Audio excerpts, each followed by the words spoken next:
Bismillahirrahmanirrahim. Today's agenda is legal, ethical, and social impacts of e-commerce.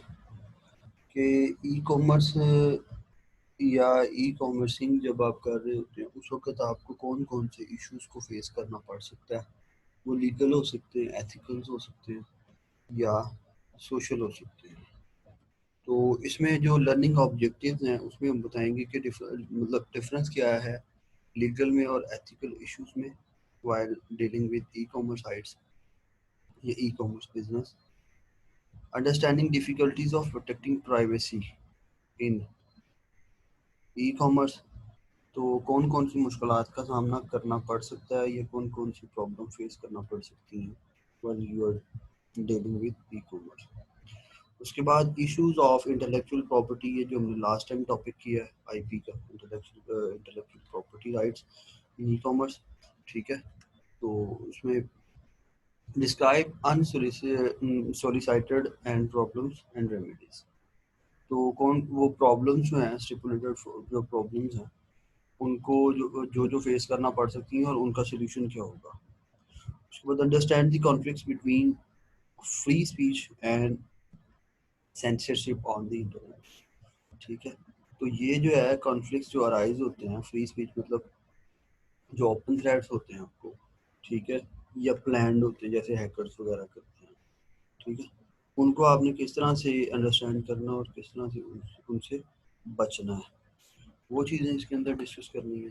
ठीक है, और ये कुछ मतलब ऑनवर्ड जो है उसके लर्निंग ऑब्जेक्टिव में। चले टॉपिक शुरू करते हैं हम अपना एथिक्स क्या है, the branch of philosophy that deals with what consider to be right and wrong. देखिए एक चीज़ है एथिक्स, या आप कह लें एक ऐसा नोशन है, एक ऐसा एजेंडा है जिसमें आप रॉन्ग और राइट के अंदर जो है डिस्क्रिमिनेट करने की पोजीशन के अंदर हो।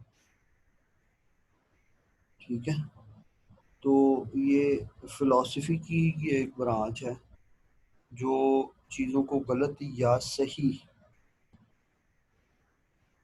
देखने की, अंडरस्टैंड करने की तमीज़ फराहम करती है। तो जिसके अंदर हम कुछ चीज़ें गलत हैं तो गलत किस वजह से, सही है तो सही किस वजह से, वो उसके साथ ज़्यादा हमारा सरोकार होता है। तो लीगल वर्सेस एथिकल इश्यूज के अंदर जो चीज़ें डिस्कस करने में आती हैं वो होती है मोस्टली प्राइवेसी, प्राइवेसी के बाद इंटेलेक्चुअल प्रॉपर्टी राइट्स और ऑनलाइन पायरेसी, पायरेसी के बाद बारे में भी आप बखूबी वाकिफ हैं, अनसोलिसिटेड इलेक्ट्रॉनिक एंड स्पैमिंग। उसके बाद फ्री स्पीच वर्सेस सेंसरशिप और consumer and merchant protection against the frauds. अच्छा, ई कॉमर्स के अंदर जब हम डिस्कस करते हैं कि सबसे एथिकल इश्यूज की बात करते हैं, एथिकल प्रॉब्लम्स की बात करते हैं, तो सबसे पहले जो है ना non work related use of internet, unproductive use. ठीक है, इसको आप बोल सकते हैं। तो सबसे पहला एथिकल, या आप जिसको बोल लें जो इशू आपको फेस करना पड़ सकता है या होता है, मोस्टली हो भी रहा होता है। ठीक है, non work related use of internet, काम आपका कोई है लेकिन आप उस मकसद के लिए उसको यूज़ नहीं कर रहे, बाकी सारे जो है एंटरटेनमेंट के लिए और दूसरी चीज़ों के लिए जो है वो कर रहे हैं। लाइक जिस तरह से ई कॉमर्स, ई बिजनेस ही होना है, इलेक्ट्रॉनिक कॉमर्स या डिफरेंट एक्टिविटीज़ जो है इलेक्ट्रॉनिकली आपने उनके साथ डील करना है। ठीक है, आप उन चीज़ों को नहीं कर रहे लेकिन जो वेब की फैसिलिटी है आप दूसरे पर्पज़ के लिए उसको यूज़ कर रहे हैं। ठीक है, जिस तरह से मोस्टली जो अच्छी ऑर्गेनाइजेशन है जहाँ पे वर्क स्टेशन वगैरह प्रोवाइड किए जाते हैं। ठीक है, तो उसमें आपको ना बड़ी लिमिटेड असेस दी जाती है कि आपको, जैसे एक बंदा जो है वो टैक्स की रिटर्न्स फाइल करना उसकी जिम्मेदारी है, उसकी लेडीज में है, उसको सिर्फ और सिर्फ जो है एफडीआर जो है उसकी साइड की असेस दी जाती है ताकि ये डेविएट ना हो, डेविएट से मुराद कि टाइम किल ना करे, फेसबुक चला के बैठा हो वहाँ पे, गेमिंग्स कर रहा हो। ठीक है, ये दूसरे काम। तो लिमिटेड असेस जो है सिर्फ ग्रांट की जाती है।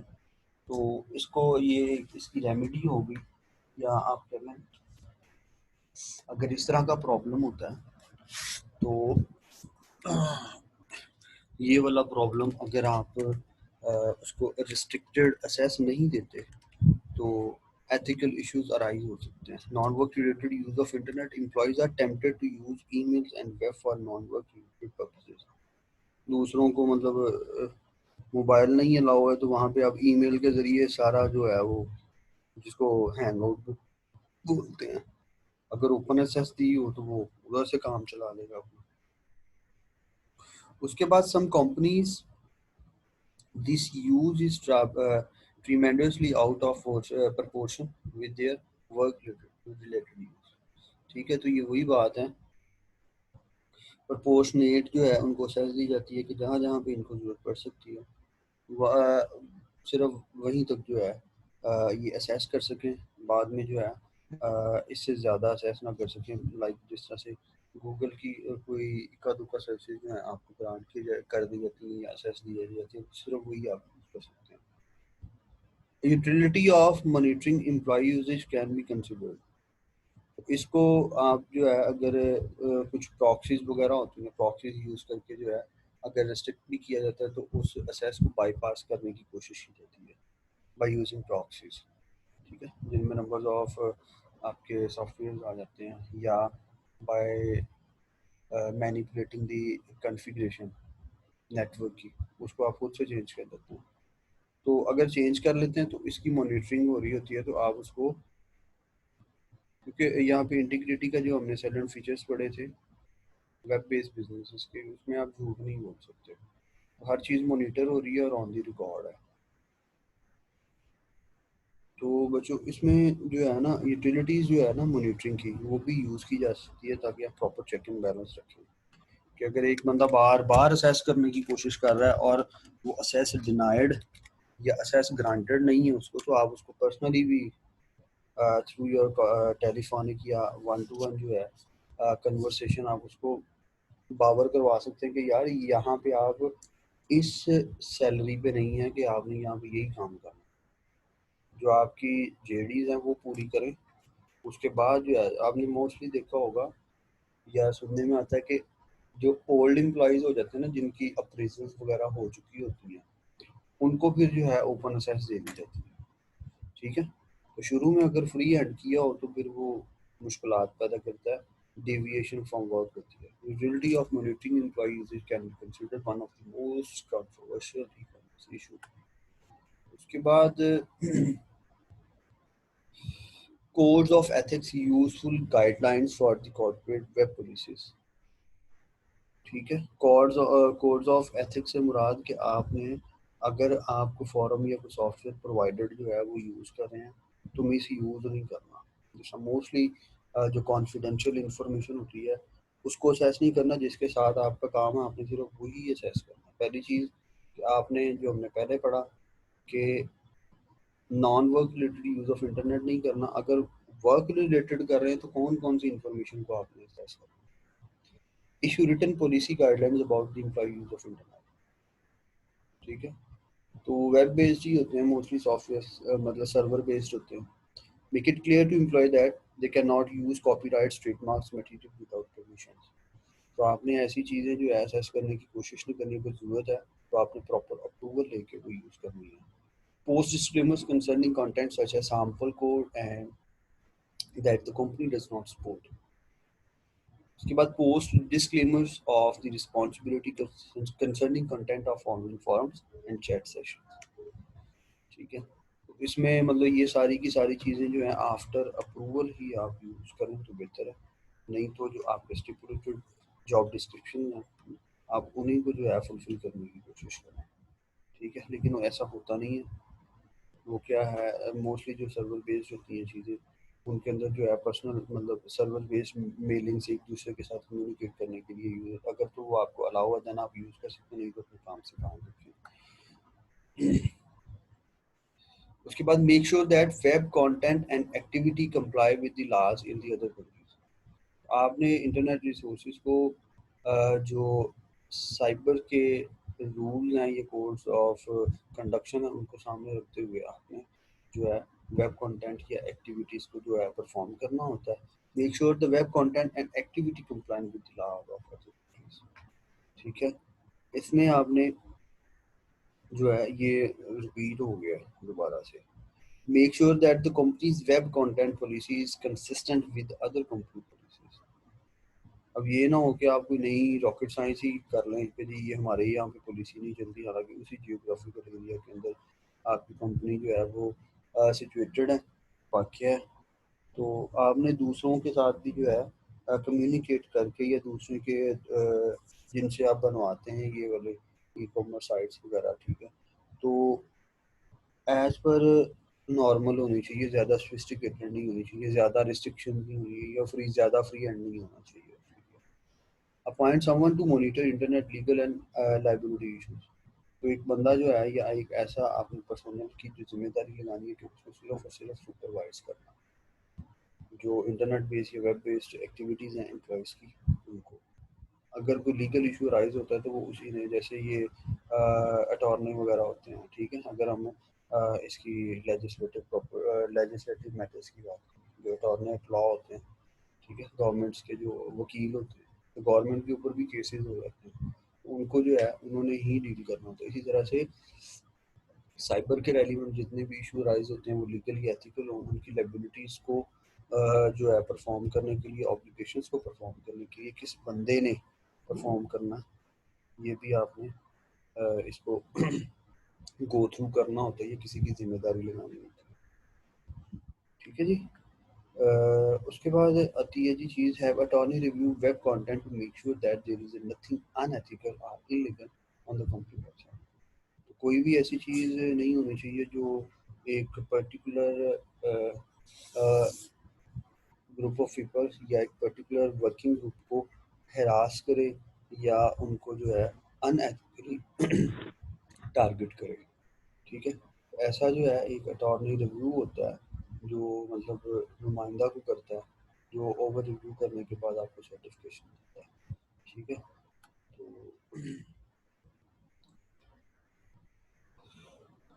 Privacy, privacy is a right to be left alone and right to be free of unreasonable personal intrusions। Privacy से मुराद होती है, जिस तरह से आप मोस्टली होते हैं कि यार जो चीज़ें हैं उनको आपने रिस्ट्रिक्टेड रखना है या फ्री टू असेस करना है। ठीक है, लोगों को कि वो उसको असेस कर सके।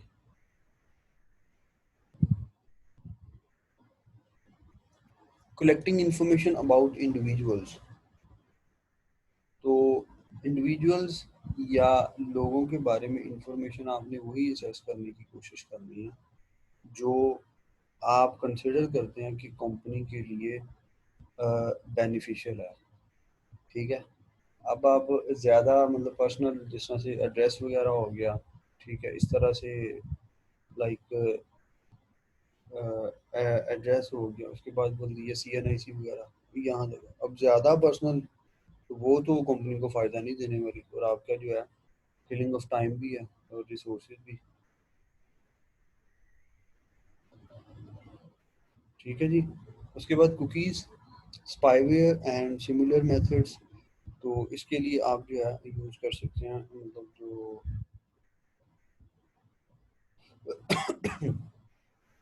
उनको सर्च करने में, सॉरी, स्पाईवेयर और सिमिलर मेथड्स, इसके लिए आप जो मेथड्स यूज़ कर सकते हैं, ठीक है, जैसे स्पाईवेयर्स वगैरह होते हैं, स्पाई मतलब मॉनिटरिंग के relevant, RFIDs, threats to privacy, privacy of employees and privacy of patients, protections of privacy। तो आपने लोगों को पहले एम्प्लॉयज़ को पावर करवाना होता है थ्रू प्रॉपर नोटिस के ये कंपनी पॉलिसीज हैं। ठीक है, वो थ्रू नोटिस या अवेयरनेस कैंपेन्स जो हैं आप उसको कंडक्ट कर सकते हैं। चॉइस या कंसेंट, उसके बाद उनका बाय रिटन उनसे कंसेंट भी लेते हैं। ऑप्ट आउट क्लॉज, दो किस्म की क्लासेज हैं इसके अंदर। Agreement that required computer users to take specific steps to prevent the collection of personal information. Opt out से मुराद कि आप जो है यूज़र की कंसेंट लेते हैं कि मैं आपकी ये इंफॉर्मेशन को असेस करना चाहता हूँ, ठीक है। अगर तो वो अलाउ कर दे तो इसका मतलब ठीक है, ये ऑप्ट आउट कह लें कि टास्क है। उसके बाद ऑप्ट इन क्लास के अंदर agreement that require computer users to take specific steps to allow the collection of personal, ठीक है। तो प्रोटेक्शन ऑफ प्राइवेसी के अंदर अगली चीज़ असेस या पार्टिसिपेशन। कौन कौन बंदा जो है यहाँ पे पार्टिसिपेट कर सकता है इसके अंदर, कौन नहीं कर सकता, किसको असेस दी गई किसको नहीं दी। इंटीग्रिटी या सिक्योरिटी, जिस बंदे को दी गई है वही यूज़ कर रहा है, वही अपने वर्क स्टेशन से इसको यूज़ कर रहा है या कोई और यूज़ कर रहा है, ठीक है। इस तरह से सिक्योरिटी का जो एलिमेंट है आ, वो भी जो है प्रैक्टिस होता है, ठीक है। इन्फोर्समेंट या रेडरेस। इन्फोर्समेंट मतलब कि आप लीगली बाउंड करते हैं लोगों को कि जी जो आपको ड्यूटीज असाइन की गई हैं वो आपने ही करनी है, किसी और ने नहीं करनी, ठीक है। जिससे मोस्टली से अभी ऑनलाइन मतलब ये जो सेशंस होते हैं, ठीक है, या वेब बेस्ड जो होती हैं चीज़ें, तो अगर तो फिजिकली सर्वर बेस्ड हों या उधर आपको किसी एग्जाम्स के अंदर जाके करना पड़े, तो फिजिकली फिर वो वहाँ पे आपका वो CNIC वगैरह या जिस नंबर्स या किस किस पर्टिकुलर्स के थ्रू आपने उसको जो है वो किया हुआ है, रजिस्टर किया है, वो चेक करेंगे फिजिकली, ठीक है जी। प्रोटेक्शन इन अदर कंट्रीज, दूसरी कंट्रीज की बात करें अगर हम तो European Union pass a privacy directive, European data protective directive जिसको बोलते हैं, reaffirming the principles of personal data protection in the internet age. इन्होंने भी जो है प्राइवेसी रूल जो है वो डेवलप किया था यूरोप के अंदर 1998 के अंदर, कि जो इस चीज़ को अफर्म करता था कि कौन कौन से प्रिंसिपल को फॉलो करते हुए पर्सनल डाटा को थ्रू इंटरनेट असेस किया जा सकता है। Directive aims to regulate the activities of any person or company that controls collection, storage, processing, and use of personal data on the internet. Intellectual property जो है जिसके अंदर हमने कुछ वो लोगोस लोगोस की बात की थी, पेटेंट राइट्स की बात की थी, ठीक है, स्लोगन्स की बात की थी, कलर्स की बात की थी, और इसके अलावा जो इंटेलेक्चुअल स्किल्स होती, इन्वेंशंस की बात की थी, प्रोसेसेस की बात की थी, तो वो सारी की सारी चीज़ें। Creations of mind such as invention, literary and artistic work, and symbols, name, images, designs used in the commerce. तो ये तो इसकी मतलब हमने डिफाइन की कर दी, ये रिपीट भी हो गया हमारा, ठीक है। कॉपीराइट से मुराद an exclusive grants from the government that allows the owner to reproduce. कौन सा काम जो है जैसे गवर्नमेंट ग्रांट कर देती है, लाइसेंस लेना पड़ता है, कॉपीराइट लेना पड़ता है कि मैं ये काम करना चाह रहा हूँ, ठीक है, रजिस्टर्ड करें और अलाउ करें मुझे। कोई ख़ास बंदा ही कर सकता है, हर बंदा नहीं कर सकता, जिसने इजाज़त ली हुई है वही कर सकता है। In whole or in part, कि कम्प्लीटली वो सारा का सारा काम वो करेगा, या काम अगर प्रोसेस के अंदर उसके सेगमेंटेशंस की हुई है या स्टेप बाय स्टेप है, तो ये वाला स्टेप मैं करूँगा, बाकी कोई और करेगा। And to distribute, perform, and display it to the public in any form or manner, including over the internet. तो वो वाला काम जैसे ये पब्लिशिंग का काम होता है, ठीक है, न्यूज़ रिपोर्टिंग का काम होता है, और इसके अलावा ये जो टेलीफिल्म्स होती हैं, ठीक है, हीरोज नाउ हुआ, टीवी सीरीज है, और इस तरह से आप देख लें, उन्होंने जो है कॉपीराइट्स लिए हुए हैं। तो वही वाला जो है वो करेक्टर्स वगैरह, ये उनका नाम भी कोई और भी नहीं कर सकता। लिटरेरी वर्क हो सकता है इसके अंदर, म्यूजिकल वर्क हो सकता है, ठीक है, ड्रामेटिक वर्क हो सकता है, artistic work, sound recording, film, broadcast और केबल प्रोग्राम्स, ये सारे के सारे कॉपीराइट्स के अंदर आ गए। अच्छा जी, उसके बाद piracy of softwares, music and other digitizable materials, copyrights protections approaches। तो कॉपीराइट्स के अंदर ये चीज़ें भी आ सकती हैं, जिस तरह से हमने उस दिन जो ऑपरेटिंग सिस्टम का जो हम न्यू बाय करते हैं उसकी मैंने एग्जांपल आपको बताई थी, तो वो एग्जांपल यहाँ पे भी आप कर सकते हैं। ठीक है जी। पायरेटेड एडिशन होते हैं 20 रुपये वाली सीडी, वो तो 15-20 हज़ार की ऑपरेटिंग सिस्टम जो है आपको मिलता है, सॉफ्टवेयर जो होता है। Digital watermark, unique identifiers embedded into digital content that make it possible to identify pirated works. ठीक है, अगर वो कॉपी करने की कोशिश करते हैं जिसमें से आप अपने डॉक्यूमेंट्स के अंदर उसको पीडीएफ के अंदर कन्वर्ट कर लेते हैं, या वो अगर उसमें टैंपरिंग वगैरह है तो वो पता चल जाता है, ओरिजिनल कंटेंट नहीं है ये। तो वाटर मार्क्स वगैरह जो है उसके ऊपर जो है वो यूज़ कर सकते हैं, ताकि अगर कॉपी भी करें ना तो वो आइडेंटिफाई इजीली हो जाए कि ये ओरिजिनल नहीं है। डिजिटल राइट्स मैनेजमेंट, तो डिजिटल राइट्स हैं उनको आपको कैसे मैनेज करना, ये भी आपको इंटेलेक्चुअल प्रॉपर्टी राइट्स के अंदर ही आता है। ट्रेडमार्क्स के अंदर जो है सिंबल यूज बाय बिजनेस, जो भी आप लोगोज वगैरह, जैसे मैकडॉनल्ड का बड़ा सारा एम होता है, ठीक है, पेप्सी के वो जो वेव्स सी बनी हुई हैं 3 कलर्स की, ठीक है, इसी तरह से अगर आप नाइकी की बात करें वो गुड होता है, पोमा की बात करें तो वहाँ पे पोमा की शक्ल बनी होती है, ठीक है, सिलेजेंडर की बात करें तो वहाँ पे मतलब सिलेजेंडर बना होता है या दूसरा, ठीक है, जैगवार की बात करें तो वो जैगवार की तस्वीर वो बना होता है, वो उसके ऊपर स्टैचू है उसका छोटा सा एम्बलम जिसको बोलते हैं।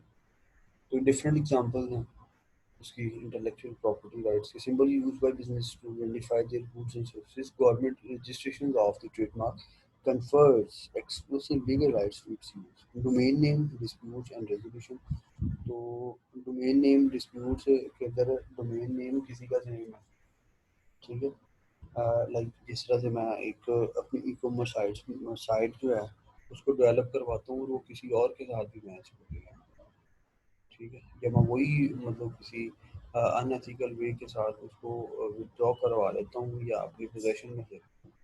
तो अगर इस तरह का डिस्प्यूट जो है वो राइज होता है तो उसको सॉल्व कैसे करना है। Cyber squatting, practice of registering domain names in order to sell them later at high price. अभी आप बना के रख लें, ठीक है, जो साइबर स्क्वाटिंग होती है, आप डोमेन नेम्स जो है अभी रजिस्टर्ड करवा दें और इस इंटेंशन के साथ कि वो बंदा जो है उसको ज़रूरत, वो काम कर रहा है और उसको ज़रूरत पड़नी है इसको महंगा करके बेचूंगा, इसको बोलते हैं आप cyber squirting.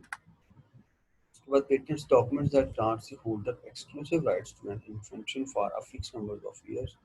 Fan and hate sites, fan ये पंखे वाला फैन नहीं है, फैन दूसरा फैन है, ठीक है, जो मतलब लाइक्स वाला, ठीक है, और हेट है। साइबर बैशिंग से मुराद the registration of domain names that criticize an organization of person, या आप कुछ डोमेन नेम ऐसा रजिस्टर कर लेते हैं, ठीक है, कि जिसमें आप हेट का एलिमेंट जो है वो डिपिक्ट कर रहे हैं या शो ऑफ कर रहे हैं, उसको आप बोल सकते हैं कि ये साइबर बैशिंग है।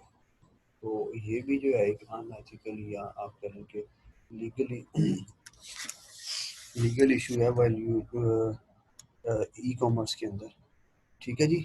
साइबर बैशिंग बोलते हैं जब आप कोई ऐसी डोमेन को रजिस्टर करवा रहे हैं जो हेट एलिमेंट इंक्लूड किए हुए हैं अपने अंदर, जो दूसरों को जो है हार्म कर सके किसी भी तरह से, ठीक है।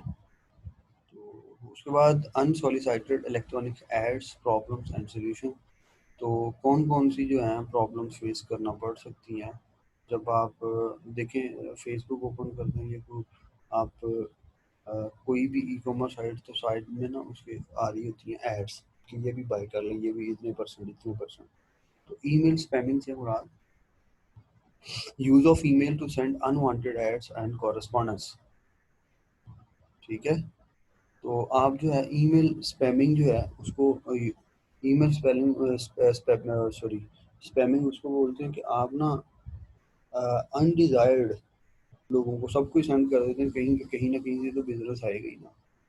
तो अनवांटेड एड्स जो है ना, तो वो लोगों को भेजना सेंड कर देते हैं, ठीक है जी।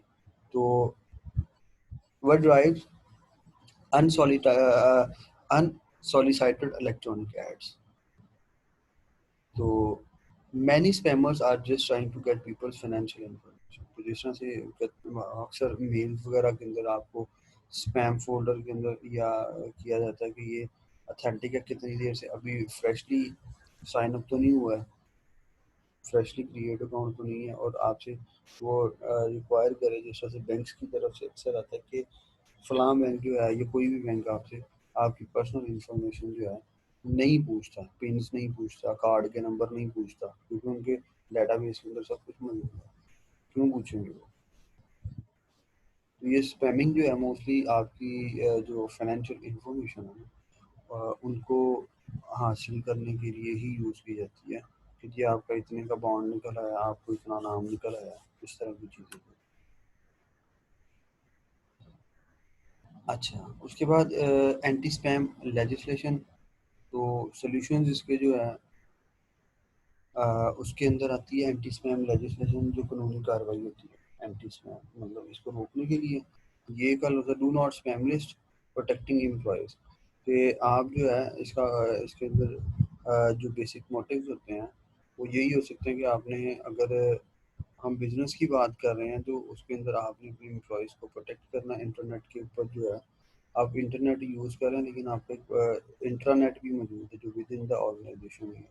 वहाँ पे इस तरह की मेलिंग वगैरह को जो है आपने फ्लो होने से उसको प्रोटेक्ट करना है कि इस तरह की स्पैमिंग वाली जो है या एड्स वाली जो ईमेल वहाँ पर रिसीव ना हो। ठीक है, फायरवॉल वगैरह को जो है इम्प्रूव किया जाता है। ठीक है, पेड सर्विसेज यूज़ की जाती है कि इस तरह की स्पैमिंग वाली जो ईमेल ना वो रिसीव ना हो या फिल्टर हो जाए। उसके बाद protecting against popup ads. Popup ads जब भी आप कोई साइट ओपन करें, ठीक है, उसमें तो आपसे ना यूज़र एग्रीमेंट या एक छोटी सी पॉपअप विंडो ओपन होती है जिसके अंदर कि this site is use cookies allow, ये ऐसा नो करना पड़ता है। ठीक है, तो पॉपअप स्टॉपर्स जो हैं कि आप जो जिस मकसद के लिए या मतलब आपने किसी यूनिवर्सिटी में अप्लाई करना है वहाँ पे जब आप साइट पर जाते हैं तो अगर तो वो साइट जो है इतनी स्ट्रॉन्ग नहीं है, इतनी स्ट्रॉन्ग नहीं है, तो वहाँ पे पॉपअप आपको देखने को मिलेंगे। तो अगर तो मतलब एप्पल की Apple store Apple dot com के ऊपर जाएगा तो वहाँ पे कभी भी आपको इस तरह की चीज़ें जो है पॉपअप वगैरह नहीं मिलती। ठीक है, एज़ कम्पेयर टू आप दराज वगैरह के ऊपर स्मान डॉट पी के ऊपर चले जाएँ, वहाँ पे आपको लाजमी इस तरह की जो है पॉपअप्स मिलेंगी। ठीक है जी, कि ये कर लो, वो कर लो, ये कर लो, एड्स शुरू हो जाते हैं वहाँ पे। Concluding remarks, the spam situation has not yet been resolved. However, it seems that both email spamming and pop-ups are not increasing and they may even be declining. तो इसको जो है आप एक्सेप्ट या डिक्लाइन करना, मोस्टली डिक्लाइन, मैं तो decline नहीं करता। Free speech versus censorship and other legal issues on the internet. Censorship refers to the government's attempt to control in one way or another the material that is present. Donham first law of censorship. This semi-serious precept states most citizens are implicitly impose the censorship in any form except censorship of whatever they personally happen to find offensive. उसके बाद जिसको बोलते हैं children online protection act, जिसको कॉपा भी बोलते हैं, exemplify the protective approach. Other legal issues के अंदर इलेक्ट्रॉनिक कॉन्ट्रैक्ट्स हो सकते हैं, लीगल बाइंडिंग, ठीक है, कॉन्ट्रैक्ट्स हो सकते हैं। उसके अलावा जो है दूसरी चीज़ हमें बताई जा रही है, these requirements are difficult to establish when the human elements in the processing of transaction is removed and contracting is performed electronically. Intelligent agents and contracts. Uniform Computer Information Transaction Act 2000 makes clear that contract can be formed even when a human is not directly involved. जैसे आप software वगैरह bye करते हैं तो वहाँ पे agreement, user agreement वगैरह करते हैं ना, तो बेसिकली एक किस्म का कॉन्ट्रैक्ट ही होता है कि जब तक आप वो यूटिलिटी यूज़ कर रहे हैं, वो वाला सॉफ्टवेयर यूज़ कर रहे हैं या कुछ बाय कर रहे हैं, तो अगर आप कॉन्ट्रैक्ट जैसे नॉर्मली या फॉर्मली साइन किया जाता है, अगर आप साइन नहीं भी कर रहे ना, आप इनडायरेक्टली जो कॉन्ट्रैक्ट है उसके अंदर आप बाइंड हो चुके हो। ठीक है जी। अच्छा, उसके बाद तो taxing business on internet, this issue is extremely important because it is related to global economic, जो आपकी ई कॉमर्स है उसके साथ, इलेक्ट्रॉनिक कॉमर्स के साथ डायरेक्टली लिंक्ड है, as well as fairness in competition when e-commerce competes with offline marketing channels which requires the collection of taxes. तो ये भी एक इशू है, ठीक है। ई कॉमर्स जो है आपको पता है क्रॉस बॉर्डर ऑपरेशंस होते हैं, जिसके अंदर टैक्सेस ने यहाँ पे पे करना है या कहाँ पे पे करना है। इस चीज़ का बड़ा जो है वो प्रॉब्लम फेस करना पड़ती है यूजिंग विद ई कॉमर्स या इलेक्ट्रॉनिक कॉमर्स। अच्छा, टैक्स एग्जम्पशन डिबेट, किन किन लोगों को जो है टैक्स एग्जम्पशन जो हो सकती है, जिनको नहीं हो सकती, तो वो चीज़ें इसके अंदर डिस्कस की होंगी, ठीक है। कि internet tax freedom act one sorry Act 1998 sought to promote e-commerce through tax incentive by bearing any new states or local sales taxes on internet transaction until 2001 October. US Congress extended the uh, moratorium until 2006, giving it time to digest the content of report and hash out the contentious tax issues. तो ये जो है tax exemptions जो हैं वहाँ पे जिस जिस तरह से समरीज वगैरह बना के फॉरवर्ड की जाती है, ठीक है, जिसको मोरेटोरियम या एमओ एमओयू बोलते हैं, मेमोरेंडम ऑफ अंडरस्टैंडिंग, ठीक है। तो उस तरह से है, उन्होंने फिर जो 1998 के अंदर लॉन्च किया था ये वाला जो एक्ट है, तो उसको जो है फीडबैक अच्छा नहीं मिला, फीडबैक या लोगों के अंदर जो है उसकी एक्सेप्टेबिलिटी इतनी नहीं थी, तो टाइम एक्सटेंड किया गया था 2006 तक के एग्जाम्पशंस की। तो टैक्स एग्जाम्पशन से मुराद माफ़ी होती है, ठीक है। उसके बाद propose taxation in United states की अगर हम बात करें, national governor associated the national league of cities and US conference of mayors for the tax-free bill for the internet. The US Congress blocks states and local governments for taxing connections that link consumers to the internet at least until November 2007.